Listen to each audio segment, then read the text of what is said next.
तो 1 नंबर वाला area total गायब हो गया, वो काउंटिंग में आया ही नहीं। जितनी बार जोड़ा उतनी बार आपने घटा दिया, तो आपको उसको वापस से जोड़ना पड़ेगा। इसलिए मैंने इन तीनों के इंटरसेक्शन को एक बार फिर से जोड़ा है।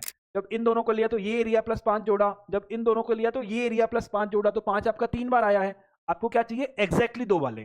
तो अगर मुझे x को मैक्सिमाइज करना है, यानी x को अधिकतम लेके जाना है, तो मुझे इसको न्यूनतम लेके जाना पड़ेगा। हेलो हेलो, हाँ जी, ऑडियो वीडियो सब परफेक्ट? करें क्लास को स्टार्ट। आवाज अच्छे से आ रही है, क्लास अच्छे से दिखाई दे रही है? क्वांटा लेक्चर्स वाले बच्चे हाथ खड़ा कर दो, और एप्लीकेशन वाले बच्चे कमेंट करके मुझे बता सकते हैं कि सर सब बढ़िया है, तो हम क्लास को स्टार्ट कर सकते हैं। देखिए, तो बात कुछ ऐसी है कि आज हम समुच्च की पहली क्लास ले रहे हैं JEE के हिसाब से। ठीक है, कुछ क्लासेस हमने पहले पढ़ी थी, स्पेशली 11th क्लास के बच्चों के साथ में, उनमें सिर्फ हमने एनसीईआरटी को कवर किया था। आज आपके साथ में कुछ प्रॉपर बैच के बच्चे भी हैं जिन्होंने सेट नामक चैप्टर को नहीं पढ़ा था। तो हम आज से JEE वाला स्टार्ट करेंगे सेट का। पर मैं ये मान के चलता हूँ कि क्योंकि आप ड्रॉपर में, तो समुच्च की बेसिक डेफिनेशन तो आपको मालूम होगी, उनको फिर से रिपीट करने से कोई फायदा नहीं। ठीक है, तो स्टार्ट करें। चलिए, परफेक्ट है। आज हम सीखेंगे 2 रिजल्ट, और 2 रिजल्ट से जुड़े हुए क्वेश्चंस, क्योंकि इसी रिजल्ट पर सबसे ज्यादा क्वेश्चन JEE में पूछे जाते हैं इस चैप्टर से। वैसे भी सेट बहुत छोटा सा चैप्टर है। 2 रिजल्ट क्या है कि अगर मुझे एक सेट A दे रखा है और दूसरा सेट B दे रखा है, उन दोनों का मैं यूनियन करता हूं। मैं सेट A और सेट B का यूनियन करता हूं और फिर उसके अंदर नंबर ऑफ एलिमेंट निकालता हूं। इसका मतलब क्या है? Number of element in set A union B। तो इसका रिजल्ट क्या है? इसका रिजल्ट ये है, number of element in set A plus number of element in set B minus number of element in set A intersection B। ये पहला result आया कहां से? बहुत आसान सी बात है, ऑब्जर्वेशन से हम इसको निकाल सकते हैं कि रिजल्ट आया कहां से होगा। देखो एक बार, सर ये हमने क्या लिया है? ये हमने यूनिवर्सल सेट लिया है। यूनिवर्सल सेट के अंदर ये मेरा सेट A है और ये मेरा सेट B है। ठीक है, ये कौन है? U है, ये सेट A है, ये सेट B है। जो बच्चे आज पहली बार आए हैं उनके लिए मैं सिर्फ क्या करने वाला हूं, मैं सिर्फ इस समुच्चय के अंदर जितने भी एरिया हैं उनका नामकरण कर रहा हूं। ये कुछ भी आप जो आपका मन करे रख सकते हो, 1 2 3 4 अल्फा बीटा गामा ABCD, जो भी आपका मन करे रख सकते हो। मैंने ये जो एरिया जो कॉमन है दोनों में, इसको नाम दिया है 1, इसको नाम दिया है 2, इसको नाम दिया है 3, और इनके बाहर जो पोर्शन है वो 4 है। इसका कतई ये मतलब नहीं है कि अगर मैं ऐसे लिखूं कि 1 + 2 तो आप इसको बोल दो 3, ये वो नहीं है ना। ये गिनतियां नहीं है, नंबर प्राकृत संख्या नहीं है, ये किसी एक एरिया को रिप्रेजेंट करने वाला एक नंबर है ना। जैसे ये 4 इस एरिया का पता है जो A और B के बाहर है, ये 3 उस एरिया का पता है जो B में है परंतु A में नहीं है, और ये 2 उस एरिया का पता है जो A में है परंतु B में नहीं है। ठीक बात है। चलिए, अब एक बात बताओ, अगर मैं A के अंदर नंबर ऑफ एलिमेंट निकालना चाहूं, तो नंबर ऑफ एलिमेंट कहां कहां पाए जाएंगे? सर इस 1 नंबर वाले क्षेत्र में भी होंगे और 2 नंबर वाले क्षेत्र में भी होंगे। ठीक है ना, जो एरिया 1 नंबर में है वहां भी होंगे और जो एरिया 2 नंबर में है वहां भी होंगे। ठीक है, अगर मैं निकालना चाहूं number of element in set B, तो ये क्या होंगे? सर ये 1 नंबर वाले में भी होंगे और 3 नंबर वाले में भी होंगे। ठीक है, अब जब मैं इन दोनों को जोड़ देता हूं तो मुझे क्या मिलेगा? अगर मैंने A के नंबर ऑफ एलिमेंट और B के नंबर ऑफ एलिमेंट को जोड़ दिया, अगर कंफ्यूजन है तो आप ऐसे भी लिख सकते हो, इसको ऐसे भी लिख लो कि नंबर ऑफ एलिमेंट इन पहले वाले एरिया में, number of element in second वाला area, number of element in first area, number of element in third area. ठीक है, अवयवों की संख्या से मतलब है मुझे। करेक्ट है। अगर मैं इनको जोड़ देता हूं तो मुझे क्या मिलेगा? Number of element in first area, number of element in second area, फिर number of element in third area और number of element in first area. Correct है। ठीक है, और अगर मैं नंबर ऑफ एलिमेंट निकालना चाहूं A यूनियन B के अंदर, तो क्या होगा? A यूनियन B का मतलब कौन सा क्षेत्र हुआ? वो क्षेत्र जो या तो A में है या B में है। सिंपल कहानी है। तो अगर मैं ए यूनियन बी में नंबर ऑफ एलिमेंट निकालना चाहूं तो कितने होंगे? अगर मैं ए यूनियन बी में नंबर ऑफ एलिमेंट निकालना चाहूं तो कितने होंगे? सर बहुत आसान सी बात है, जो आपका ये दूसरा नंबर का एरिया है इसके में अवयव कितने हैं, पहले नंबर का एरिया है इसके अवयव कितने हैं, और तीसरे नंबर का एरिया है इसके अवयव कितने। करेक्ट है, ठीक है। फिर मैंने जो रिजल्ट लिखा है उसको देखो कि मैंने number of element in A लिखा है, मैंने number of element in B लिखा है। जब इनको दोनों को जोड़ रहा हूं तो हो क्या रहा है? सर इसके खेल में, इस केस में ये सारे एलिमेंट जुड़ गए, पर जो एक नंबर वाला एरिया था उसके एलिमेंट दो बार जुड़े हैं। जब मैं number of element in A, number of element in B को जोड़ रहा हूं तो ये जो ए एरिया है ये दो बार जुड़ा है। क्यों? क्योंकि वो ए का भी पार्ट है और बी का भी पार्ट है। जब मैंने number of element in A लिया तो 1 आ गया, 2 आ गया, number of element in B लिया तो 1 आ गया और 3 आ गया। तो 1 की काउंटिंग दो बार हुई है ना? 1 ए के साथ भी है, 1 बी के साथ भी है। तो अगर डबल काउंटिंग होगी तो हमारा रिजल्ट गलत आएगा। मैं तो ए यूनियन बी में कितने अवयव है ये निकालना चाहता हूं, तो इस एरिया में जो अवयव रहे होंगे उनकी काउंटिंग दो बार होगी। तो दो बार काउंटिंग से बचने के लिए मुझे इस एरिया को एक बार माइनस करना पड़ेगा। मैंने क्या किया है, ए इंटरसेक्शन बी को माइनस किया है। क्यों? क्योंकि ये एरिया क्या है, ए इंटरसेक्शन बी ही तो है, ए और बी दोनों का ओवेनिस्ट। क्लियर है? बात समझ आ गई? आसान सी बात है, परफेक्ट है। अगर इसी रिजल्ट को मैं आगे बढ़ाता हूं और मैं लिखता हूं number of element in A union B union C, ठीक, तो आपको आंसर मिलेगा कि सेट ए के अवयवों को जोड़ दो, सेट बी के अवयवों को जोड़ दो, सेट सी के अवयवों को जोड़ दो, है ना? फिर जो ए और बी में जो कॉमन था वो दो बार काउंटिंग करेगा तो उसको एक बार माइनस कर दो, यानी ए और बी के इंटरसेक्शन को माइनस कर दो। फिर बी और सी का जो कॉमन एरिया है वो दो बार आया है, उसको एक बार घटा दो। तो फिर मैंने क्या किया, एन बी इंटरसेक्शन सी को घटाया। फिर मैंने क्या किया, मैंने ऐसे ही ए इंटरसेक्शन सी के एरिया को घटाया। ठीक है, अब इस पूरे खेल में क्या हुआ, जो आपका एरिया तीनों में कॉमन था वो 3 बार घट गया। भी बताता हूं कैसे घट गया। जो एरिया तीनों में कॉमन था वो 3 बार घट गया, तो उसको मैंने फिर से जोड़ा है। समझो इसको डायग्राम की मदद से कि हुआ क्या है। सर ये यूनिवर्सल सेट है, ठीक है, ये कौन है आपका, ए है,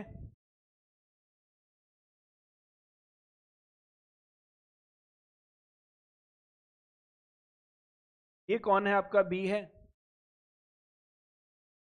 और ये कौन है आपका, सी है।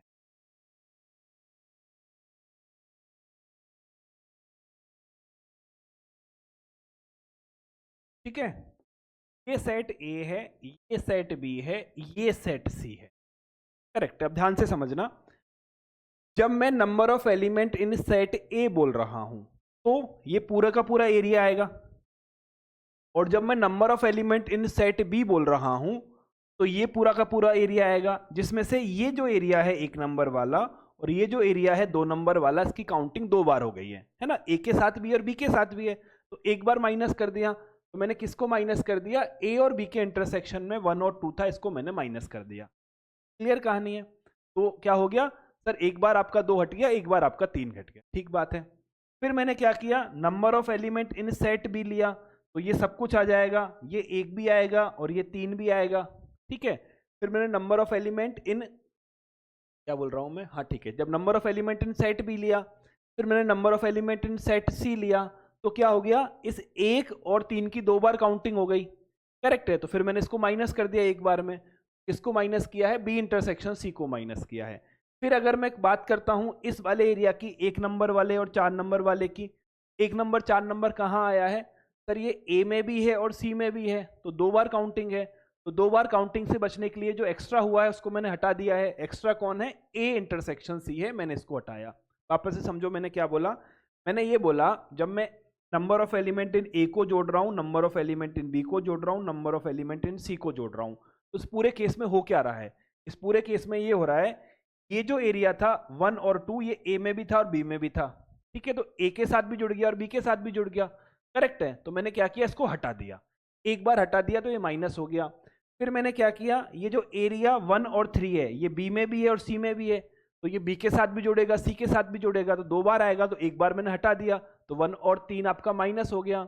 फिर क्या हुआ, ये जो एरिया है 1 और 4, ये ए के साथ भी और सी के साथ भी है, ए के साथ भी आ गया, सी के साथ भी आ गया, फिर से डबल काउंटिंग है तो फिर से एक बार माइनस कर दो। पर हुआ क्या, हुआ ये उस पूरे केस में कि जो एक नंबर वाला एरिया था, एक नंबर वाला एरिया का मतलब क्या है, तीनों का ओवेनिस्ट, यानी A intersection B intersection C की बात अब मैं कर रहा हूं। ये एक बार किसके साथ काउंट हुआ है, एक बार काउंट हुआ है number of element in A में, इसमें काउंट हुआ है एक बार, तो काउंट हुआ है number of element in A में, है ना। फिर किस में काउंट हुआ है, number of element in B में, यानी 2 बार काउंटिंग है। फिर किस में काउंट हुआ है, नंबर ऑफ एलिमेंट इन सी में, यानी 3 बार काउंटिंग है। ठीक है, इस बात को मानते हो कि एक नंबर का एरिया जब मैं number of element A plus number of element B plus number of element C कर रहा हूं, तो टोटल 3 बार आपने जोड़ा है। ठीक है, ए के साथ, बी के साथ, सी के साथ, करेक्ट बात है। फिर आपने क्या किया, ए इंटरसेक्शन बी को माइनस किया, तो ये 1 एक बार माइनस हो गया, है ना। क्या हुआ, एक बार माइनस हो गया, कब, जब ए और बी का इंटरसेक्शन निकाला। फिर आपने बी और सी के इंटरसेक्शन को माइनस किया, तो ये एक बार और माइनस हो गया, करेक्ट है। फिर आपने ए इंटरसेक्शन सी को माइनस किया, तो एक बार और माइनस हो गया। आपने जो ओवेनिस्ट पोर्शन था उसको 3 बार ऐड किया और 3 बार ही माइनस कर दिया, तो ये तो बेचारा एक बार भी नहीं बचा।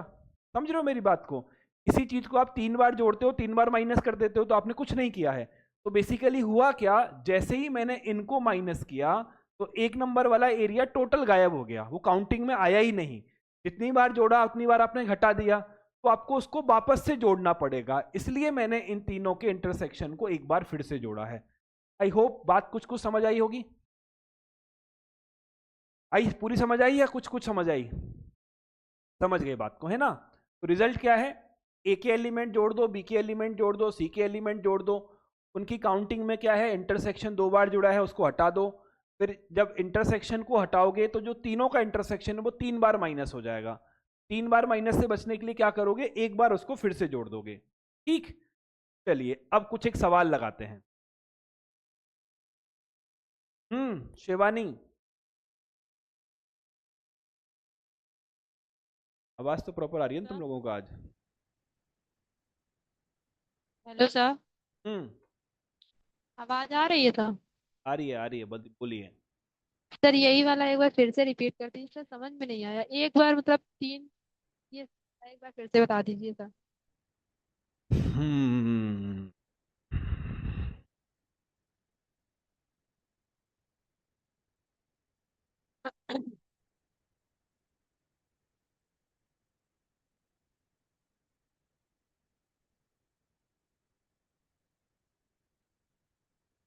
देखो, जब आप एन ऑफ ए लिख रहे हो, इसका मतलब ये 1 number, 2 number, 3 number, 4 number, 5 number, 6 number, 7 number, ठीक है।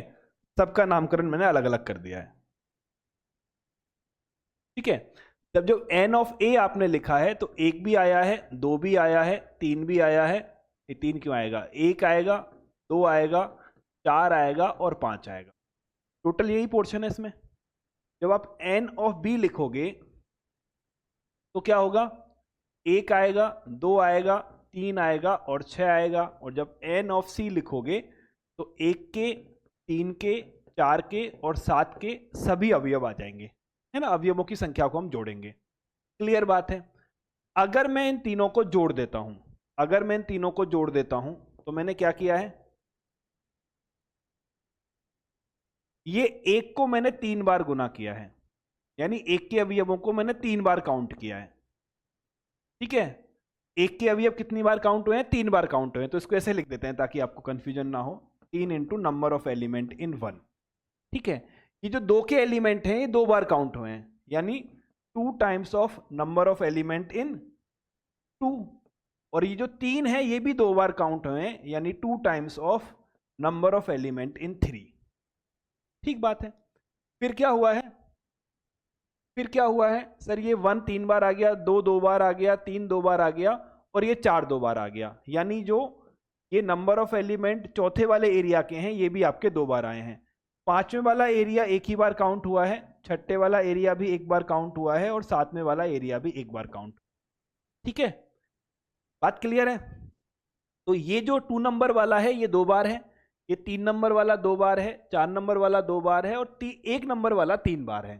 ठीक है, अब अगर मुझे ये निकालना है number of element in A union B union C, तब तो मुझे 1 नंबर के, 2 नंबर के, 3 नंबर के, 4, 5, 6 और 7 नंबर के नंबर ऑफ एलिमेंट निकालने हैं। तभी तो मुझे A union B union C के नंबर ऑफ एलिमेंट मिलेंगे। ठीक है, अब इन दोनों में मैं कंपेयर करता हूं तो हुआ क्या है, सर ये 2 बार है, ये 2 बार है, ये 2 बार है। तो इससे बचने के लिए मैंने क्या किया, जब मैंने A union B union C में अवयवों की संख्या निकाली तो ए के अवयव जोड़े, बी के अवयव जोड़े, सी के अवयव जोड़े। ठीक है, फिर डबल काउंटिंग से बचने के लिए ये मैंने क्यों जोड़े, क्योंकि मुझे सवाल में दे रखे होते हैं, है ना, इनका मान सवाल में दिया गया होता है। ठीक, तो फिर मुझे क्या करना पड़ा, क्या रे डबल काउंटिंग है, इसको हटाओ। तो मैं कैसे हटाऊं, मैंने एक काम किया, ए इंटरसेक्शन बी को हटा दिया, बी इंटरसेक्शन सी को हटा दिया और सी इंटरसेक्शन ए को हटा दिया। ठीक है, तो कौन कौन हट गया, देखो ए इंटरसेक्शन बी में 1 और 2, यानी एक बार आपने 1 को हटाया, एक बार आपने 2 को हटाया है। बी इंटरसेक्शन सी में 1 और 3, एक बार 1 को हटाया है, एक बार 3 को हटाया है। और ए इंटरसेक्शन सी में 1 और 4, यानी एक बार 1 को हटाया, एक बार 4 को हटाया है। तो आपने हटाया क्या है, आपने बेसिकली 3 टाइम तो number of element in area 1 हटाया है, एक टाइम आपने number of element in area 2 घटाया है, फिर नंबर ऑफ एरिया इन 3 घटाया है और number of area in element 4 घटाया है। ठीक है, करेक्ट है। तो जैसे ही आपने ये 3 अवयव लिखे, इसका मतलब क्या है, ये जो 2 था वो 1 बन जाएगा, ये 2 1 बन जाएगा, ये 2 1 बन जाएगा, यानी यहां की प्रॉब्लम खत्म। ठीक है, यहां तक सब टैली हो गया। क्यों, ये 2 बार काउंट हुआ था, एक बार हट जाएगा, एक बार बचेगा। अब तकलीफ कहां हुई, तकलीफ यहां हुई कि सर हमने इस पहले वाले एरिया को 3 बार ऐड किया था और हमने इसको 3 बार ही हटा दिया है। तो ये तो 1 नंबर वाले एरिया में जो अवयव है उनकी तो गिनती हो ही नहीं पाई है ना, इनकी गिनती भी तो हमें करनी है। तो 1 नंबर का एरिया क्या है, जो तीनों में कॉमन है, ए में, बी में, सी में। तो फिर से मैं किसे ऐड कर दूंगा, मैं ऐड करूंगा A union B union C. अब तो समझ गए होंगे। ठीक, यस सर। चलिए अब कुछ एक सवाल लगाते हैं।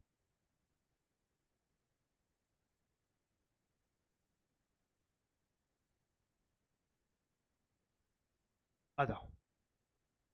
एक समूह में 100 व्यक्ति हैं, जिनमें से 750 हिंदी बोल सकते हैं, 400 बंगाली बोल सकते हैं। कितने व्यक्ति केवल हिंदी बोलते हैं, कितने व्यक्ति केवल बंगाली बोलते हैं, कितने व्यक्ति हिंदी तथा बंगाली दोनों भाषाएं बोल सकते हैं।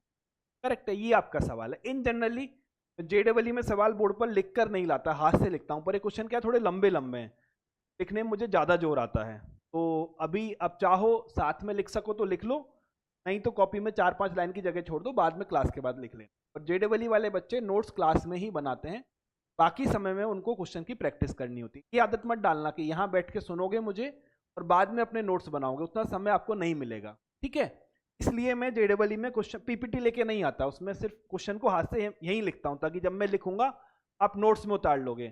और ये तो लंबे लंबे इतनी मेहनत कौन करेगा लिखने में। ठीक है, समझो मेरी बात को। ये ऐसे बोल रहा है, कुछ लोग हैं, कुछ लोगों का एक ग्रुप है, में से कुछ व्यक्ति हिंदी बोलते हैं, कुछ व्यक्ति बंगाली बोलते हैं, उनके नंबर हमको दे रखे हैं। तो मैंने क्या किया, मैंने वेन डायग्राम बनाया। ये मैंने वेन डायग्राम बनाया। इसमें 2 तरह के लोग हैं, जो हिंदी बोलते हैं और जो बंगाली बोलते हैं। तो इसके 2 सेट मैंने बना दिए। ये सेट है हिंदी बोलने वालों का और ये सेट है बंगाली बोलने वालों का। ये आपका यूनिवर्सल सेट है। ठीक है, क्लियर है। अब ये क्या बोलता है, 1000 व्यक्ति हैं, 1000 व्यक्ति हैं, यानी जो यू के अंदर अवयवों की संख्या है वो कितनी है, 1000 है। जो हिंदी बोलने वाले लोग हैं उनकी संख्या कितनी है, 750 है। और जो बंगाली बोलने वाले लोग हैं उनकी संख्या कितनी है, 400 है। करेक्ट है, ये इंफॉर्मेशन मुझे दे रखी है। अब इस क्वेश्चन में एक लाइन और होनी चाहिए थी कि प्रत्येक व्यक्ति दोनों में से एक भाषा बोलता है। क्यों, अगर ऐसा हो जाए कि दोनों में से एक भाषा ना बोले तो ये हिंदी बोलने वाले लोग हैं, ये बंगाली बोलने वाले लोग हैं, ये कौन है जो हिंदी भी बोलते हैं और साथ में बंगाली भी बोलते हैं। पर यहाँ जो लोग हैं वो कौन है, वो जो ना हिंदी बोलते हैं ना बंगाली बोलते हैं, है ना। करेक्ट बात है। तो इसमें एक लाइन मिसिंग है, पर कोई बात नहीं, पहला पहला सवाल है, थोड़े टाइम बाद समझ जाओगे मैंने क्या बोला है। अब मैंने ये बोला है कि मैंने number of element in U जो 1000 लिखा है, यही number of element A union B के बराबर, यानी जो व्यक्ति हैं सारे के सारे या तो हिंदी बोलते हैं या बंगाली बोलते हैं। ये मैंने मान के चला, इस सवाल में दिया जाना चाहिए था। क्या दिया जाना चाहिए था? सारे व्यक्ति या तो हिंदी बोलते हैं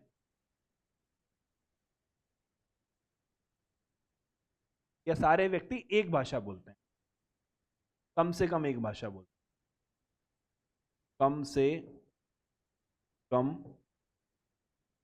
एक भाषा बोलते हैं। जैसे ही मैं ये मान लेता हूं कम से कम एक भाषा बोलते हैं, यानी वो व्यक्ति एक भी नहीं है जो ना हिंदी बोलता है ना अंग्रेजी बोलता है, यानी यहां पे कुछ नहीं है, ये जगह खाली पड़ी हुई है, ये जगह खाली पड़ी हुई है। तो जो 1000 व्यक्ति हैं वो सारे के सारे ए यूनियन बी में हैं।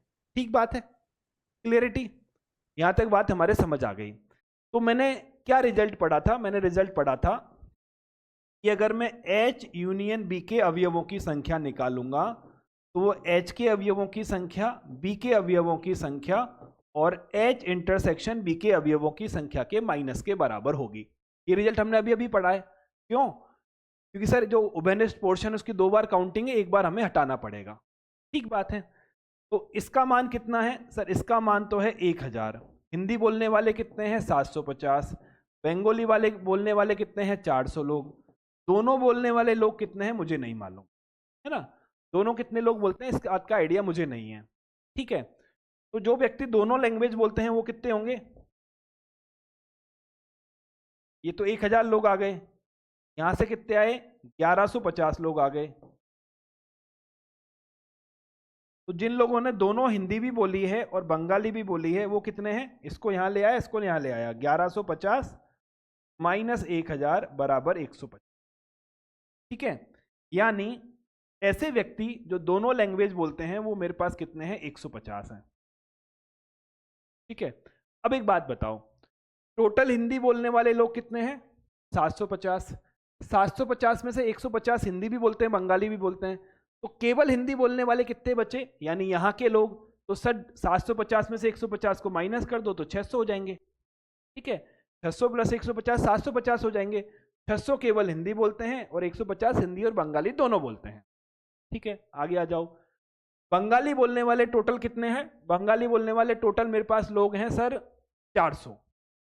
ठीक है, इन 400 में से 150 तो यहां आ गए जो बंगाली बोलते हैं, जो हिंदी भी बोलते हैं। अब यहां कौन आएंगे? जो सिर्फ बंगाली बोलते हैं, हिंदी नहीं बोलते। वो कितने होंगे सर? 400 में से 150 घटा दो यानी 250। ये बात समझ आ गई? ठीक है, अब क्या क्या पूछा है? ये पूछता है कितने व्यक्ति केवल हिंदी बोल सकते हैं, यानी जो हिंदी बोल सकते हैं पर बंगाली नहीं बोल सकते, वो कितने हैं? 600।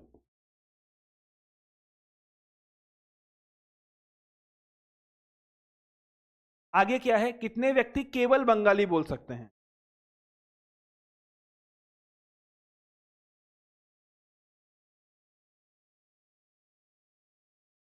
250। कितने व्यक्ति हिंदी और बंगाली दोनों बोल सकते हैं? हिंदी भी और बंगाली भी, 150। बस यही सवाल था हमारा। ठीक है, अगर हमें ये विदाउट वेन डायग्राम करना हो तो कैसे करेंगे? सर देखो ये तो हम निकाल ही लेंगे 150। तो अब मुझे बोलना है केवल हिंदी, तो केवल हिंदी वाले लोग कितने होंगे? सर जो टोटल हिंदी बोलने वाले लोग हैं उनमें से उनको घटा दो जो हिंदी और बंगाली दोनों बोलते हैं। ये हुआ ना केवल हिंदी। जो टोटल हिंदी बोलने वाले लोग हैं उनमें से उनको हटा दो जो हिंदी बंगाली दोनों बोलते हैं। तो सर हिंदी बोलने वाले कितने हैं? 750 और दोनों बोलने वाले हैं 150, तो आंसर आ जाएगा 600। अगर आपको निकालना है केवल बंगाली,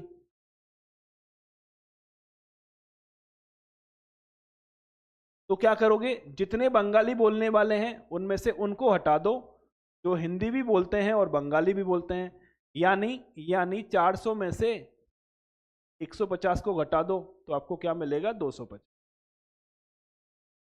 दोनों मेथड हमें आने चाहिए। बात समझ आई या नहीं आई?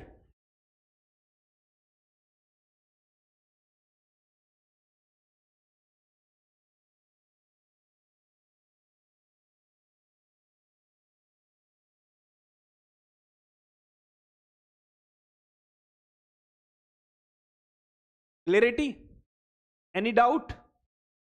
नो डाउट, आगे बढ़े। चलिए अगला क्वेश्चन।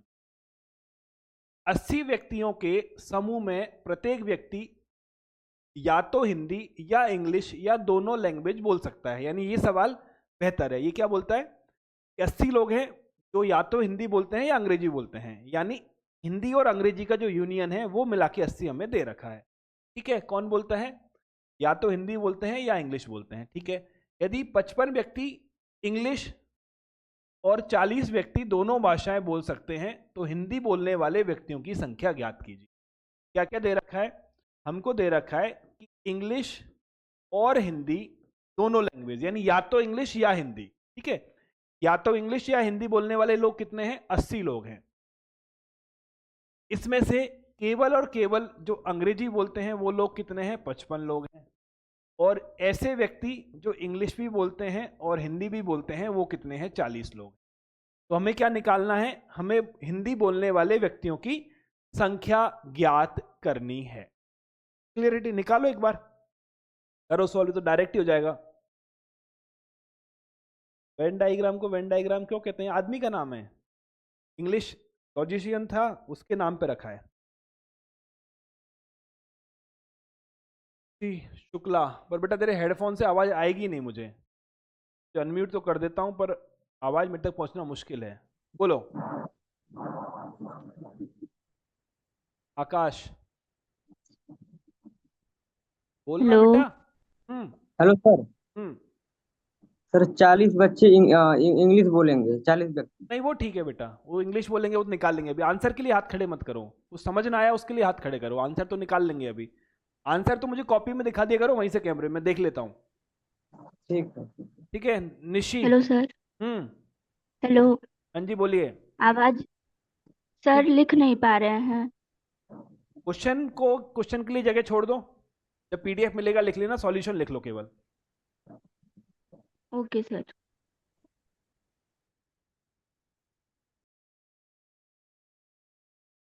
ठीक है चलिए सर, तो हमें ये मालूम है कि ई यूनियन एच का जो मान है वो ई के नंबरों की अवयवों की संख्या एच के अवयवों की संख्या माइनस ई इंटरसेक्शन एच के अवयवों की संख्या के बराबर होती है।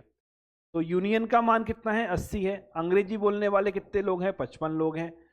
हिंदी बोलने वाले लोग कितने हैं ये हमें नहीं मालूम, ये तो निकालना है। और दोनों बोलने वाले लोग कितने हैं? 40 हैं। ठीक बात है, तो ये हो गया है 80, ये हो गया है 15, ये हो गया है हिंदी बोलने वाले लोग। तो यहां से हिंदी बोलने वाले लोग कितने आएंगे? 80 माइनस 15 बराबर 65।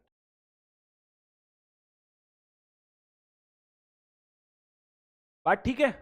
65। अगर वेन डाइ सही है बेटा सही है। अगर वेन डाइग्राम बनाए तो सर दो तरह के लोग हैं, एक हिंदी वाले हैं एक इंग्लिश वाले हैं। तो ये हिंदी वाले हैं ये इंग्लिश वाले हैं, ये आपका हिंदी वाले हैं ये आपके इंग्लिश वाले। अब वेन डायग्राम में अगर उभयनिष्ठ पोर्शन आपको दे रखा है, वेन डायग्राम में अगर उभयनिष्ठ पोर्शन दे रखा है तो वहां से फिलिंग सबसे पहले स्टार्ट करो, आसान रहता है। तो यहां पे कितने हैं? 40 लोग हैं। अब कितने हैं सर? जो अंग्रेजी बोलते हैं वो 55 लोग हैं। 55 में से 40 तो दोनों बोलते हैं, जो सिर्फ अंग्रेजी बोलेंगे वो 15 लोग हैं। ठीक है, अब हिंदी या इंग्लिश बोलने वाले टोटल लोग कितने हैं? टोटल 80 लोग हैं। तो ये कितने हो गए? ये आपके हो गए, हाँ ठीक है, ये कितने हैं आपके? ये हो गए आपके 55 लोग। तो टोटल लोग कितने बचे आपके पास में? तो क्या किया है मैंने? हाँ ठीक है, ये वाला एरिया प्लस ये वाला एरिया प्लस ये वाला एरिया तीनों मिलके कितने हैं? तीनों मिलके हमारे पास 80 हैं। तो यहां कितने हो गए सर? यहां हमारे पास आ गए 55। तो अब आपके पास कितने बचे? यहां आपके पास बचे 25 लोग। करेक्ट है? ठीक है, तो सिर्फ हिंदी बोलते हैं। मेरे से सवाल में क्या पूछा है? कितने लोग हिंदी बोलते हैं? कितने लोग हिंदी बोलने का मतलब वो हिंदी भी बोलते हैं अंग्रेजी भी बोल सकते हैं। तो हिंदी बोलने वाले लोग कितने हैं? 65 लोग हैं। सिर्फ हिंदी बोलने वाले, जो सिर्फ हिंदी बोलते हैं अंग्रेजी नहीं बोलते हैं, वो कितने हैं? 25 लोग हैं।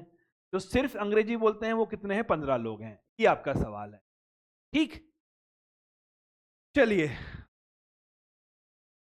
बढ़िया, आगे नेक्स्ट क्वेश्चन करो।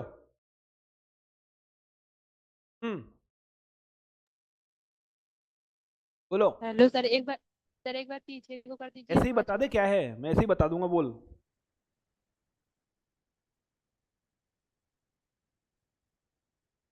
है। बस सर, हम्म थोड़ा डाउट। समझ नहीं आ रहा क्या बोल रही है। सर थोड़ा डाउट था, मैंने खुद से किया है तो वही देखना था गलत तो नहीं है। ठीक है, चलो।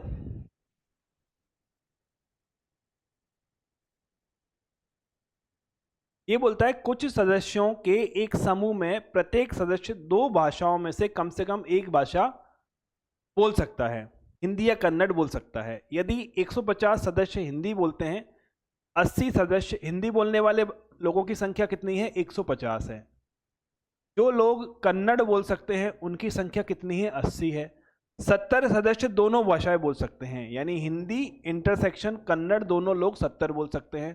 तो समूह में टोटल कितने लोग हैं ये हमें निकालना है। ठीक है, निकालो। इसका आंसर आए वो कॉपी दिखा देना मुझे, बस। हाँ ठीक है, सही है। 170 तो कहां से आएगा यार? देख, मुझे क्या निकालना है? एच यूनियन के निकालना है, जो या तो हिंदी बोल सकते हैं या इंग्लिश कन्नड़ बोल सकते हैं। क्यों? क्योंकि इस समूह में हर व्यक्ति कुछ ना कुछ बोलता है। तो यानी या तो हिंदी या कन्नड़ बोलने वाले लोग हैं, वही टोटल समूह है हमारा। इसका मान कितना होता है? इसका मान होता है हिंदी बोलने वाले लोग प्लस कन्नड़ बोलने वाले लोग माइनस हिंदी और कन्नड़ दोनों बोलने वाले लोग। ठीक है, तो हिंदी वाले बोलने वाले लोग कितने हैं हमारे पास में? 150 हैं। कन्नड़ बोलने वाले लोग 70 हैं, और दोनों बोलने वाले लोग, कन्नड़ बोलने वाले 80 हैं और दोनों बोलने वाले 70 लोग हैं। तो केवल क्या मतलब एच यूनियन के अंदर कितने एलिमेंट आएंगे? 160 एलिमेंट आएंगे। शिवानी शाह, बोल बेटा।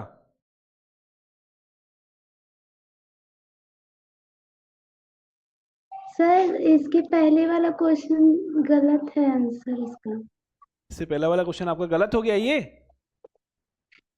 एक बार चेक कीजिए आप। समझा नहीं क्या बोल रही है, कौन सा गलत हो एक गया? बार ये वाला? यही वाला। क्या हो गया इसमें?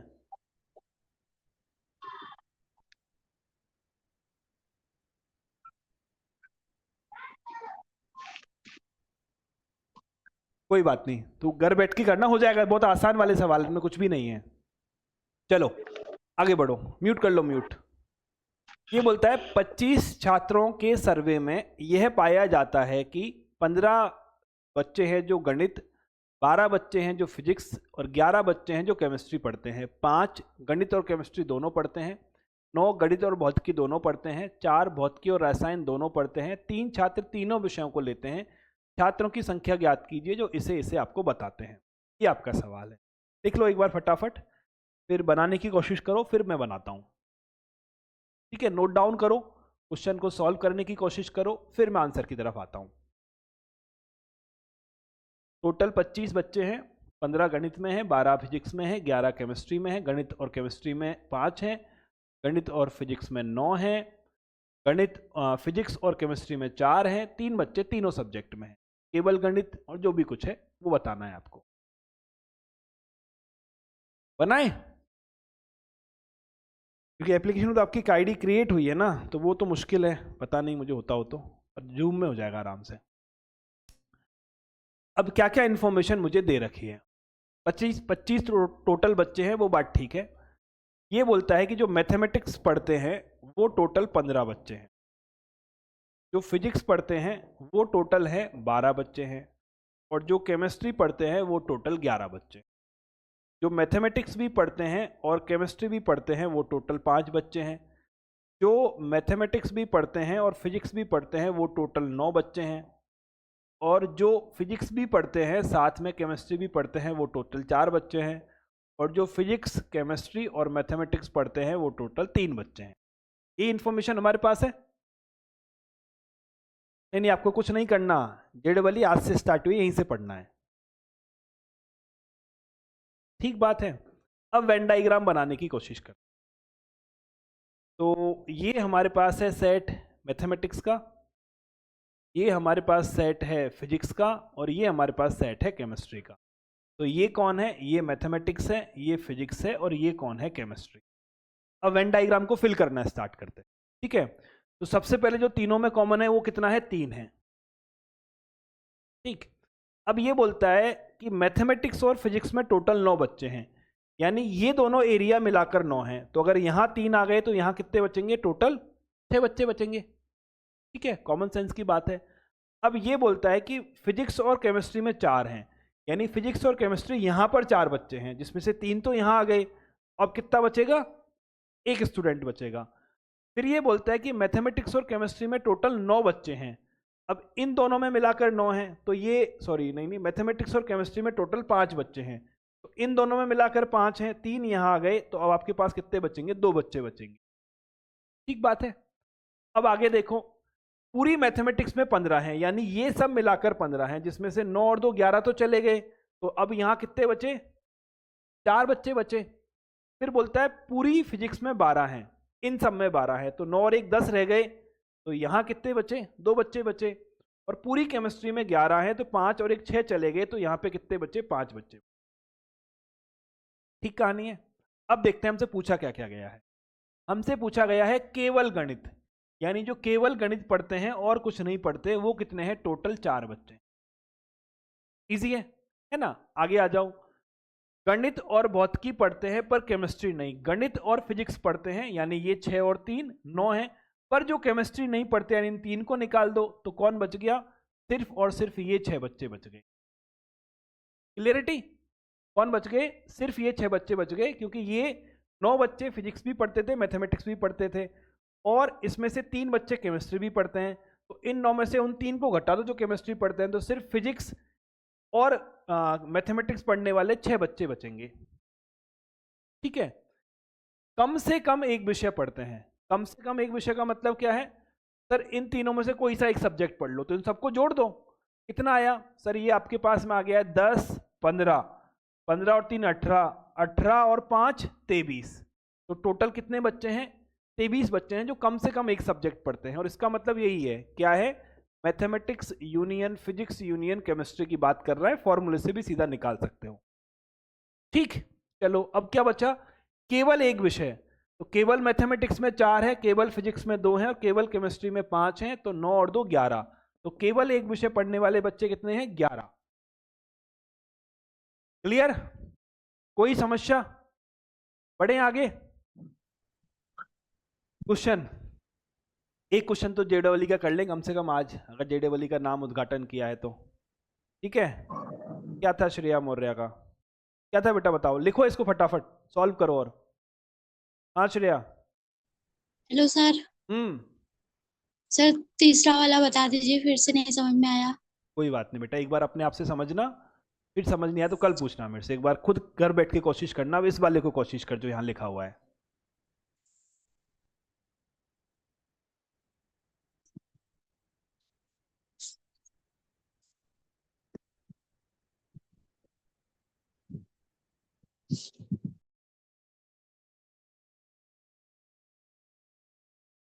एक संगठन ने 48 पदक घटना ए, 25 पदक घटना बी, 18 पदक घटना सी में दिए।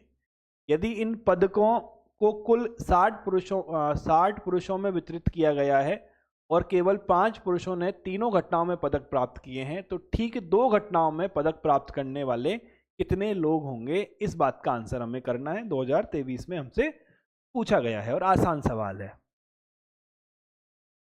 इसका आंसर निकले मुझे कॉपी दिखाना। हाँ, वो हाथ खड़ा नहीं करेगा आंसर बताने के लिए। तो हाथ का मतलब सिस्टम में हैंड रेज नहीं करेगा।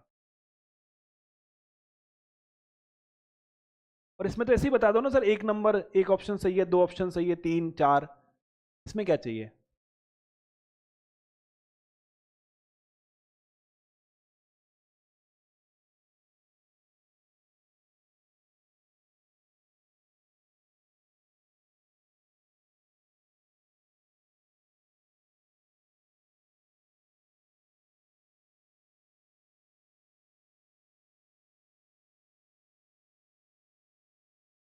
कितना आंसर बेटा? ऐसे बता दो मुझे answer, option A B C ऐसे करके। अरे ए बी मतलब 1 2 3 4 ऐसे। 1। थोड़ा रिकरेक्ट करो अपने आप को, कुछ गड़बड़ है, कुछ चूक रहे हो आप सवाल में, वापस लगाओ।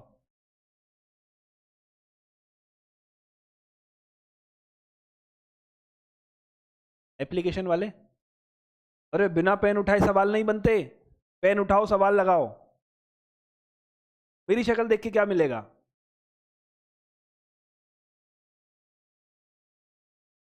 जेडबल पढ़ो तो एक रफ पेपर साथ में रखा करो जिसमें ऐसे सवाल बना लिया करो, ताकि बाट में काटने में दुख कम होगा, वरना फेयर में काट दो कोई फर्क नहीं पड़ता, कौन देखने वाला है उसको।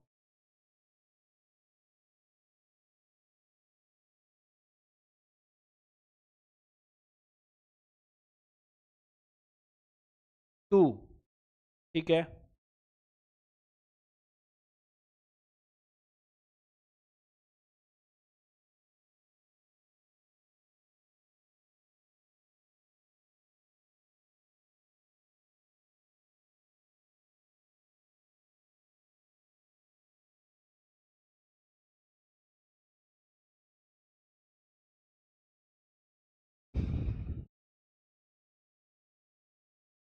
एक दो बच्चे और बताने चाहिए। 2 4 1।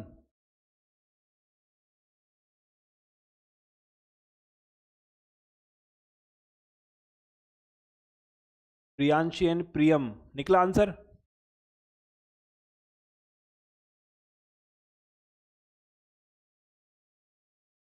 ठीक है, देख लिया मैंने, एक बार में देख लेता हूं बेटा मैं।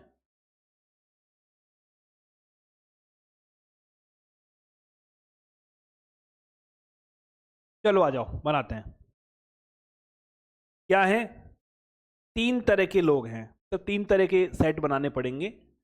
ये U आ गया, इसमें मैंने ये समुच्चय A बना लिया है, ये समुच्चय B बना लिया है, ये समुच्चय मैंने C बना लिया। ये कौन है? A है, ये कौन है? B है, ये कौन है? C है। ये मेरा सवाल है ना। वैसे सेट बना नहीं बनाओ तो भी क्या फर्क पड़ना है। ये बोलता है कि किसी संगठन ने 48 पदक घटना A को दिए हैं, यानी जो A के अंदर अवयवों की संख्या है वो कितनी है? 48 है। जो घटना B है उसके अंदर हमने 25 पदक दिए हैं, यानी 25 है। और जो घटना C है उसके अंदर हमने कितने पदक दिए हैं? आपके 18 पदक दिए, यानी C में अवयवों की संख्या 18 है। यदि कुल पदकों को कुल 60 पुरुषों में वितरित किया गया है और केवल 5 पुरुषों ने तीनों घटनाओं में पदक जीते हैं, यानी यहाँ पर जो है वो आपके 5 लोग हैं। ठीक बात है। तो ठीक 2 घटनाओं में पदक प्राप्त करने वालों की संख्या कितनी होगी, ये आपका सवाल है। ठीक है, तो कहीं ऐसा कुछ लिखा हुआ नहीं है कि मैं ये मान के चलता हूँ कि प्रत्येक जो व्यक्ति है 60 लोग जो हैं वो कम से कम एक घटना में तो कुछ ना कुछ लेके आए होंगे। तो मुझे जो गिवन है वो क्या है? A union B union C का जो मान है वो कितना है? 60 है। ठीक है, जो तीनों या तो A में है या B में है या C में है, वो 60 लोग हैं टोटल। ठीक बात है। तो अब मैंने क्या किया सर, इसका फॉर्मूला क्या होता है? Number of element in A union B union C बराबर number of element in A number of element in B number of element in C minus number of element A intersection B number of element B intersection C number of element C intersection A plus number of element of A union B A intersection B intersection C। ये हमारा result है, ये हमारा formula है। ठीक बात है। अब देखो इसका मान कितना है? इसका मान मुझे 60 दे रखा है, ये 48 है, ये 25 है और ये 18 है। ठीक है, ये इंफॉर्मेशन मेरे पास नहीं है। कौन सी?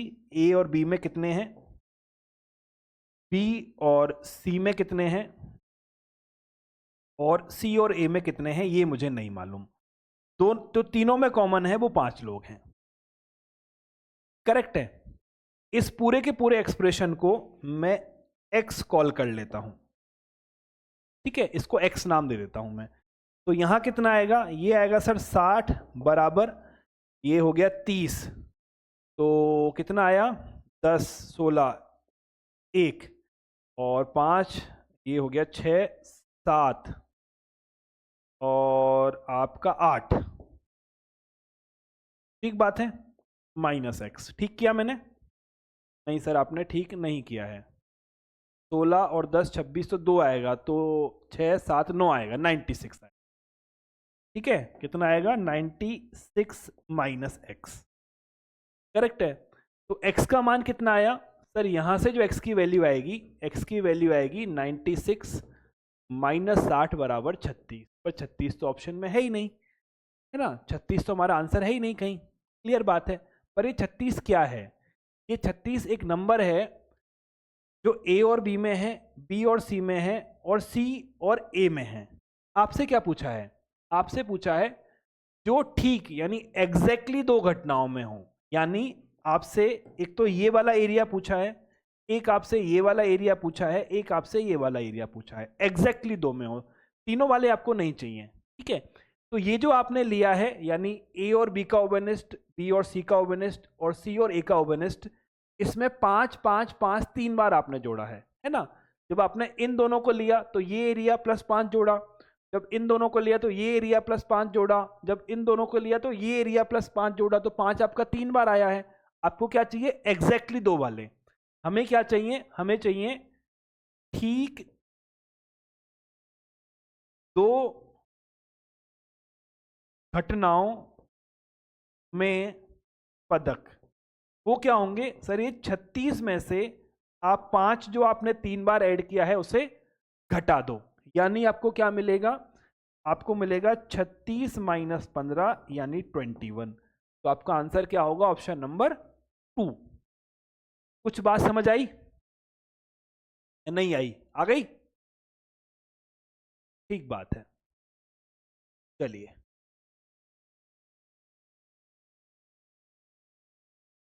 बड़े आगे लिखोगे। अभी कितने लोगों का आंसर सही निकला था? एक बार हाथ खड़े करना।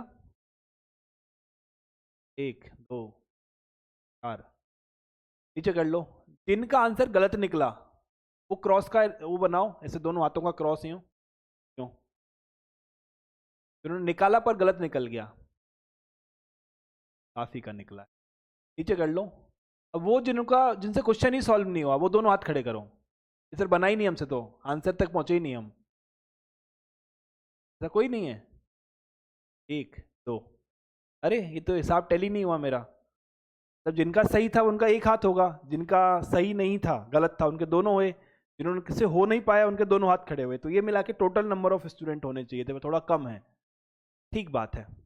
चलिए कोई बात नहीं, पहला पहला सवाल है, हो जाता है गलत, है ना? एक और बनाते हैं, इसको कल बनाएंगे। अब इसको रुक जाओ, पहले ये बनाओ, है ना?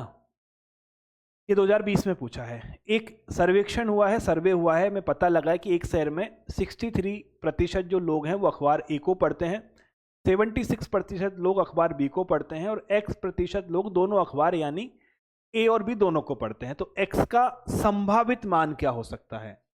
ध्यान से, एग्जैक्ट वैल्यू नहीं पूछी है, x की प्रोबेबल वैल्यू क्या हो सकती है, x कौन सा मान ले सकता है, यानी x एक से ज्यादा मान ले रहा होगा, तभी तो ऐसा सवाल हमसे पूछा है।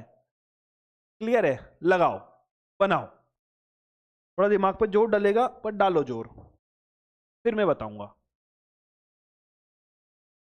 2 नंबर, अब मैं से सब में गड़बड़ कर दूंगा तो फिर वो आंसर ही आ जाएगा, है ना? चलो जिसने 2 बोला है उसकी बात में मान लेता हूं, जिसने 1 बोला है उसकी बात में मान लेता हूं।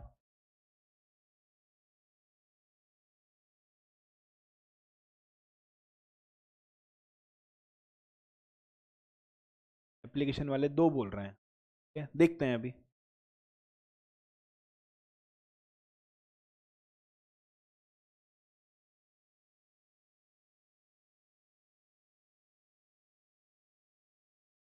चलो मोमेंटम वाले को तो मैं बेनिफिट ऑफ डाउट दे सकता हूँ, पर आटल वालों को तो करना चाहिए था यार। उनको तो ये मान सकता हूँ कि वो पहली पहली बार ऐसे सवाल कर रहे हैं, पर 10-15 दिन लगते हैं नॉर्मली रिदम में आने के लिए। 4, गुड गुड गुड। पर अब तो मैंने आंसर बता दिया, तो अब तो क्वेश्चन सॉल्व कराना पड़ेगा, है ना? रिवील नहीं करना था मुझे आंसर। चलो देखते हैं।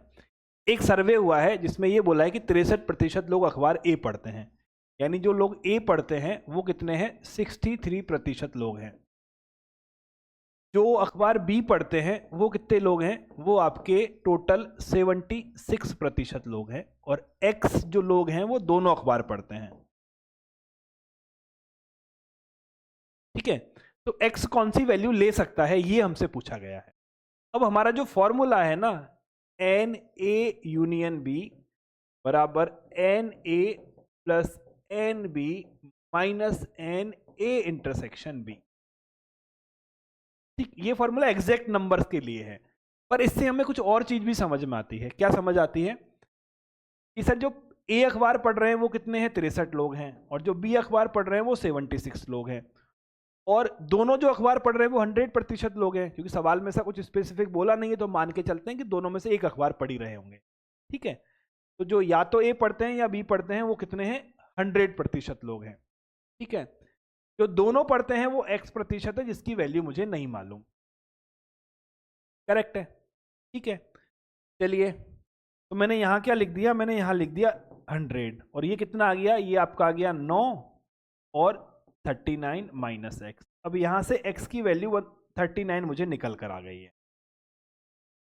ठीक है, पर क्या x सिर्फ यही मान ले सकता है, क्या x सिर्फ यही मान ले सकता है? कैसे, समझो मेरी बात। अगर इन सभी लोगों ने अखबार नहीं पढ़ा, 100 तो वो अधिकतम मान है, यानी 100 एक ऐसी वैल्यू है, इसका मतलब ये कि उस शहर में रहने वाले सभी लोग या तो अखबार ए पढ़ते हैं या अखबार बी पढ़ते हैं, पर इस बात की संभावना है ना कुछ और अखबार आता हो या कोई अखबार ही ना पढ़ता हो, ऐसा भी संभावना हो सकती है। करेक्ट है, तो ये तो क्या है, वो आइडियल सिचुएशन है जब हर व्यक्ति इन दो में से एक अखबार पढ़ रहा हो, पर हो सकता है ना पढ़ता हो। जैसे अगर केवल 99% लोग ही हैं जो अखबार ए या अखबार बी पढ़ते हैं, तो क्वेश्चन कैसा आएगा, क्वेश्चन आपका आएगा 99 बराबर 139 माइनस एक्स। तो अब एक्स की वैल्यू 40 आ जाएगी। अब एक्स की वैल्यू क्या आ जाएगी, 40 आ जाएगी। करेक्ट है। अगर मान ले 98% लोग ही अखबार पढ़ रहे होंगे, तो 98 बराबर 139 माइनस एक्स, तो एक्स का मान कितना आ जाएगा, 41 आ जाएगा। आप समझ रहे हो? तो एक्स वेरी कर रहा है, पर जो एक्स का मिनिमम मान है, जितना एक्स को होना ही पड़ेगा उससे कम में काम नहीं चलता, वो कितना है, वो आपका 39 है। ठीक है, एक्स का मिनिमम मान कितना है, 39 है, इतना एक्स को वैल्यू लेनी ही पड़ेगी। क्यों? अगर एक्स 39 वैल्यू नहीं लेगा तो क्या होगा, अगर सर लेट से मैंने मान लिया कि एक्स की वैल्यू 35 है, ठीक है, तो मुझे क्या मिलेगा, मुझे मिलेगा 139 माइनस 35 बराबर 104। तो हम क्या बोलेंगे, जो ऐसे व्यक्ति जो या तो अखबार ए पढ़ते हैं या अखबार बी पढ़ते हैं वो 104% है। 104% व्यक्ति तो हो नहीं सकते। करेक्ट है। तो सर अगर इसको मुझे यहाँ पर 100 पर रोकना है, तो यहाँ पे आपको x को मिनिमम मान देना पड़ेगा। तो जो x का मिनिमम मान है वो कितना है, 39 है। ये बात हमारे समझ आ गई? ठीक है, 39 से नीचे अगर मैं ले जाता हूं तो ये वैल्यू 100 से ऊपर चली जाती है, जो इलॉजिकल बात है। करेक्ट है। अब x मैक्सिमम कितना मान ले सकता है, ये भी एक सवाल है। x का वैल्यू मैक्सिमम कितनी हो सकती है, एनी आइडिया?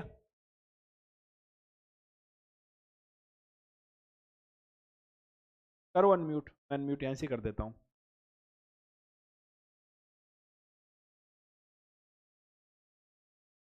x मैक्सिमम मान कितना ले सकता है, लॉजिकल बताना, कुछ भी। 37 सर। हाँ 37। अबे मिनिमम ही 39 है।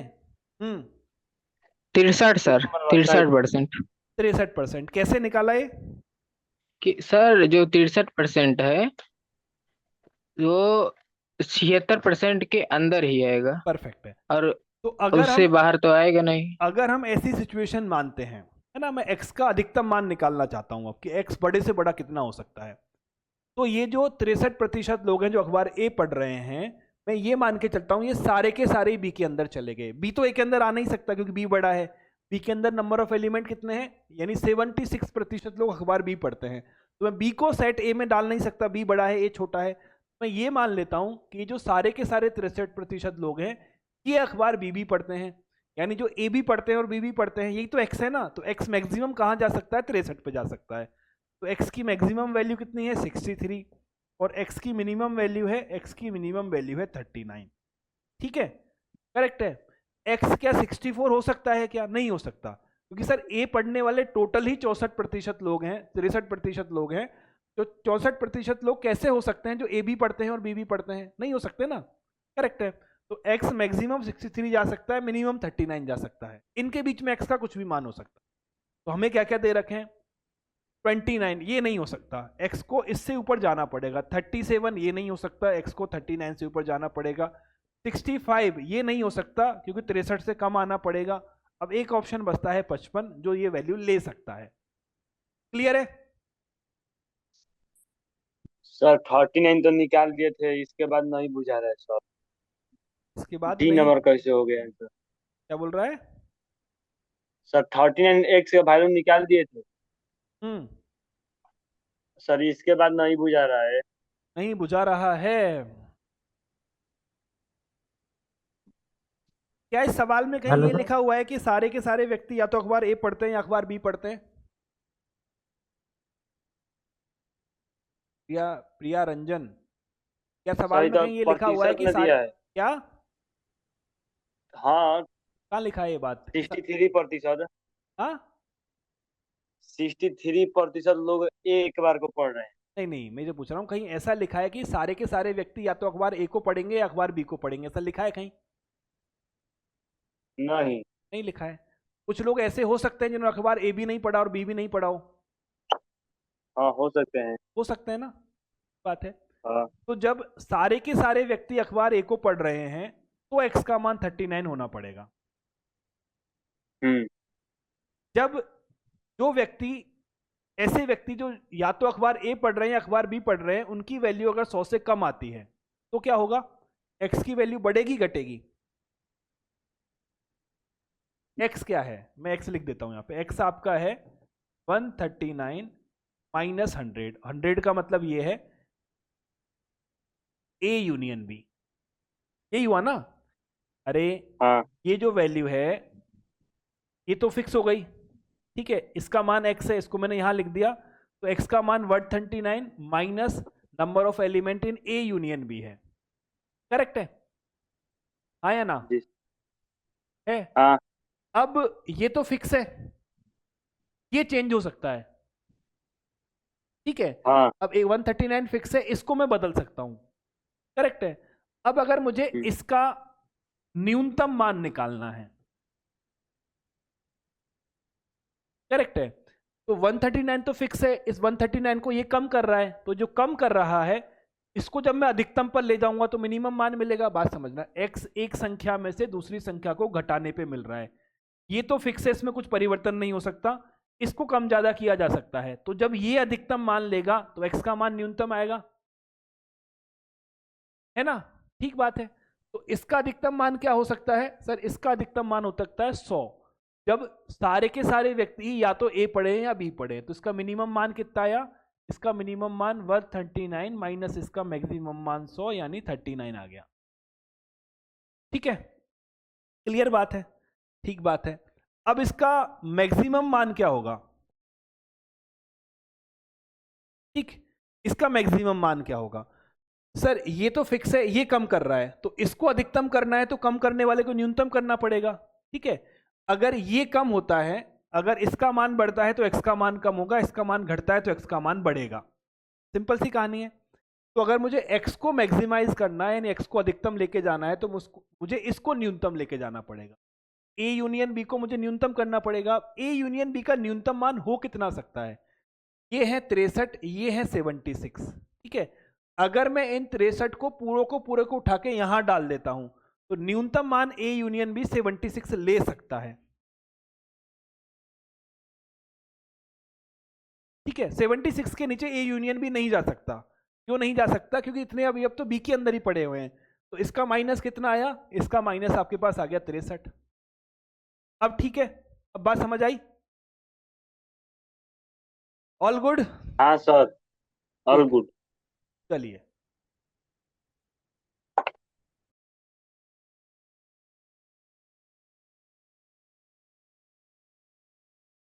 चलो एक आखिरी सवाल लगाते हैं, फिर बाकी के कल करेंगे।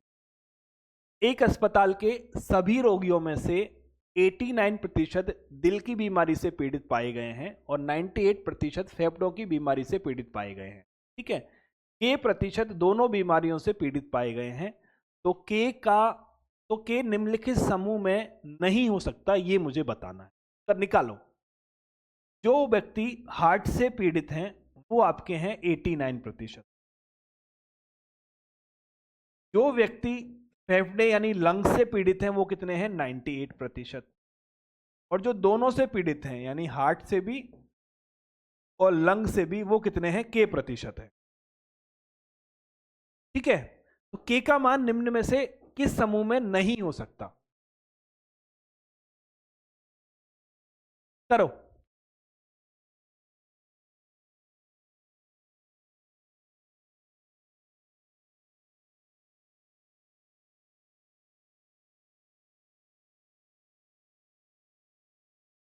आकांक्षा कुछ पूछना है बेटा?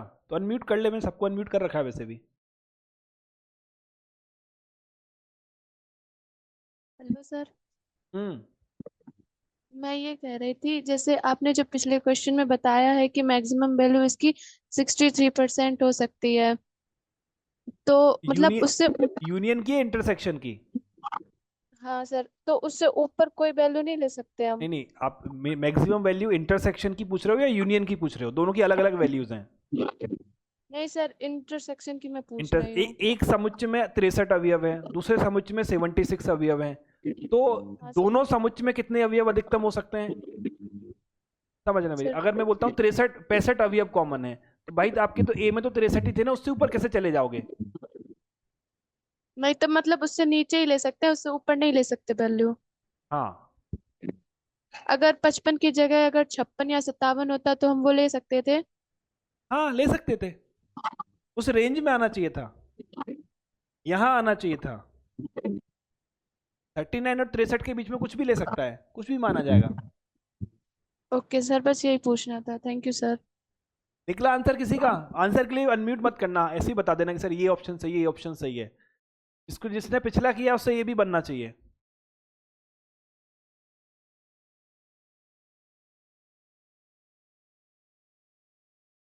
शुभम ने बोला है, अनु ने बोला है, और दृष्टि ने बोला है, साहिल ने बोला है। क्या बोला है ये नहीं बताया मैंने, है ना? चलो करते हैं, आ जाओ। देखो, अगर मैं निकालता हूं number of element in H union L, तो ये H के अवयव होंगे, ये L के अवयव होंगे, और इन दोनों के कॉमन अवयव होंगे जो K है। ठीक है, तो नंबर ऑफ एलिमेंट इन ये आ गया।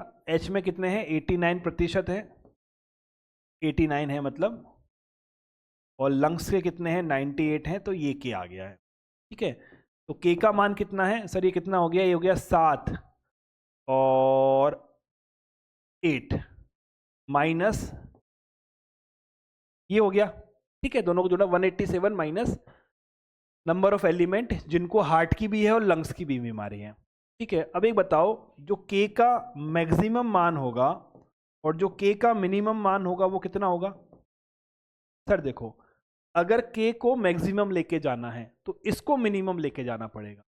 अगर इसका मैं अधिकतम मान निकालना चाहता हूं तो ये तो फिक्स है, ये इसके मान को कम कर रहा है, तो अगर इसको सबसे बड़ा लेना है तो इसको सबसे छोटा लेना पड़ेगा। ठीक है, तो H यूनियन L का सबसे कम मान क्या हो सकता है? सर सबसे कम मान हो सकता है जब ये सारे के सारे 89% लोग भी 98 के अंदर चले जाए, यानी जो सबसे कम मान H यूनियन L का हो सकता है वो 98 हो सकता है। तो मुझे क्या मिल गया? 187 माइनस 98 यानी 89। 89% है मैक्सिमम वैल्यू, के अधिकतम 89 जा सकता है। के मिनिमम क्या होगा? सर के मिनिमम जाने के लिए इसको अधिकतम लेके जाना पड़ेगा, और इसको अधिकतम कितना लेके जा सकते हैं?